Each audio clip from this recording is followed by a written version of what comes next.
ওরে বাবা বলছে বাড়ি এসো। টাটু টাটু বলে ডাকো তো। টাটু টাটু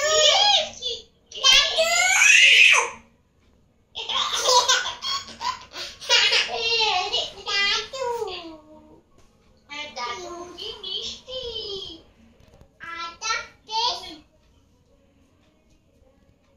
কি বলছো? ও আটা শেষ, আটা শেষ। ওই লেচির যে আটা ওটা বলছে শেষ। এই শোনো, তুমি নাকি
এখানে ডিমের তরকারি হচ্ছে একদম সাদা প্লেন মতো।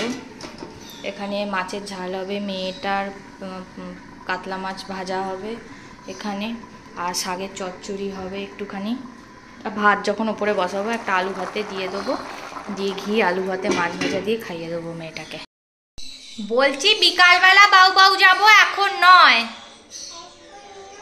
নো কি কি কি কি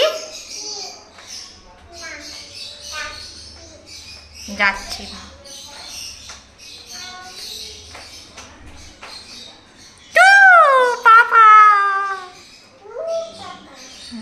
কি রান্না হয়ে গেছে মা, চচ্চড়িটা হলেই হয়ে যাবে, ওই জন্য বসে আছি। দেখো চচ্চড়িটা হলেই হয়ে যাবে।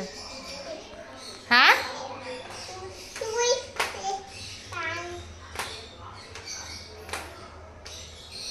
আরে পাপাকে বলবো, হ্যাঁ বাবাও নিয়ে যেতে, ঠিক আছে?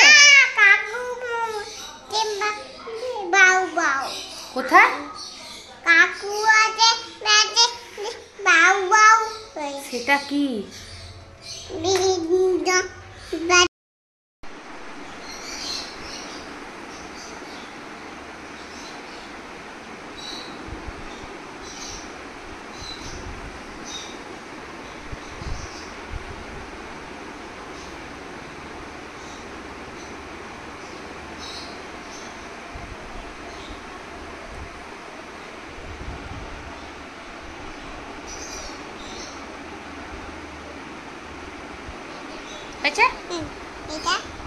না ওখানে দিতে হবে না।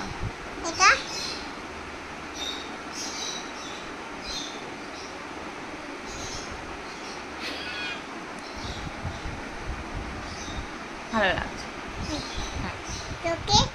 চোখে দেয় না।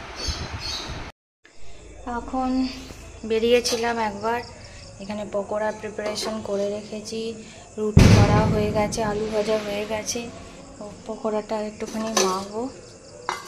এখানে পেঁয়াজ, ধনেপাতা, কাঁচা লঙ্কা, ঘরের সমস্ত যা যা মশলা ছিল সবই দিয়ে দিয়েছি, কোনো এরকম কোনো স্পেশাল কিছু মশলা নেই।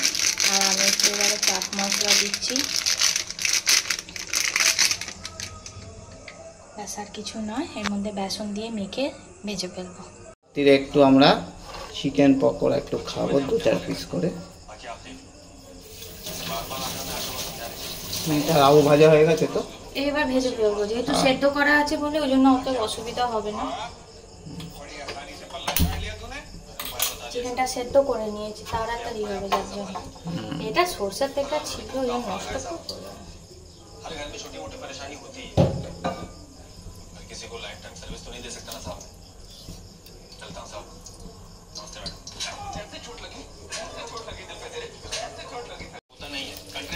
চালের গুঁড়িটা দিয়ে একটু মেখে নিয়ে একটু ক্রিস্পি ক্রিস্পি হয়ে যাবে, তাই তো?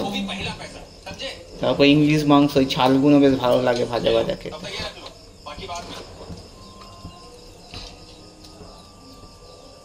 আগে বেড়ে নি, তারপর দেখাবে তুমি। ঠিক আছে।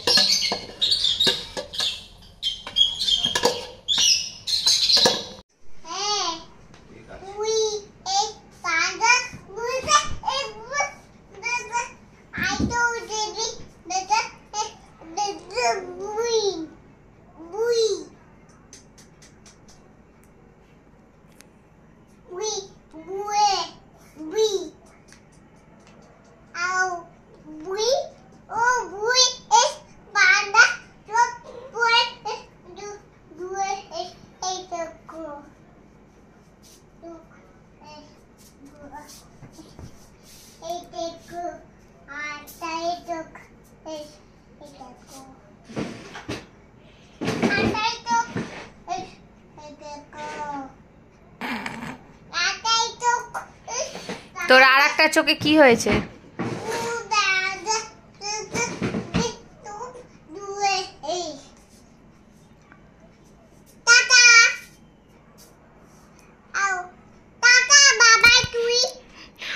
ফেলে দিচ্ছিস? হ্যাঁ ঠিক আছে, tata bye bye, see you.